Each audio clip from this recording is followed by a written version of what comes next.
So இன்றைக்கி வெறும் 9999 ரூபாய்க்கு ஒரு RX 100 கொடுக்க போகிறோம்.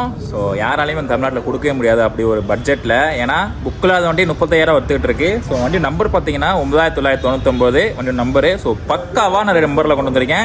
ஸோ ஃபீல்டே கதற போகுது. ஸோ வண்டி பார்த்தீங்கன்னா tank side door, so plus வந்துட்டு உங்களுக்கு ஸ்போக்ஸ் ஆகட்டும், சைலன்சரு, ஸோ இன்ஜின் வந்துட்டு மேலே ஹெட்டுக்கும் சைடு கேஸ்க்கு மட்டும் நார்மலாக ஒரு பெயிண்டிங் பண்ணியிருக்கோம். ஸோ ஃபென் மட்கார்ட் ஆகட்டும், ஃபோர்க் பெயிண்டிங் பண்ணியிருக்கு. சேஸ்மே ஓரளவுக்கு நல்லாயிருக்கும்.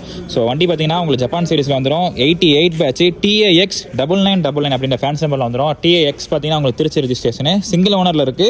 ஸோ இந்த வண்டிக்கு பார்த்தீங்கன்னா G சீரிஸ் வரும், பழைய ஒரிஜினல் ஜப்பான் கார்பெட் வந்துடும். ஸோ ஜப்பான் சீரிஸ் நிறைய தெரியிட்டே இருந்தீங்க. ஸோ இன்னைக்கு அழகாக லட்டு மாதிரி ஒரு வேலை கொண்டு வந்திருக்கேன். அதுவும் ஃபேன்சி நம்பரில் 9999 அப்படின்ற நம்பரில். ஸோ பட்ஜெட் சொல்லாமல் போகவே மாட்டேன். வெறும் 99 ரூபாய்க்கு இந்த வண்டி கொடுக்க போகிறோம். இந்த சொல்லுங்க கிராப் பண்ணிக்கோங்க. ஸோ மார்க்கெட்டில் பயங்கரமான நம்பரில் பயங்கர ரேட்டில் கொண்டு வந்திருக்கோம். இந்த சொல்லுங்க கிராப் பண்ணிக்கோங்க. லொகேஷன் தேனி, ஷிப்பிங் வந்துட்டு ஆலோ தமிழ் கொடுத்துலாம். இந்த என்ன பிடிச்சுன்னு காட்டுறேன் பாருங்க. RX சைடு உங்கள் ஃப்ரெண்ட்ஸ் வீடியோ ஷேர் பண்ணுங்கள். அதுவும் ஜப்பான் சீரிஸ் மெயினாக ஃபேன்ஸ் மட்டும் கொண்டு வந்திருக்கோம். Thank you so much. Ajay Raja follow பண்ணிக்கோங்க.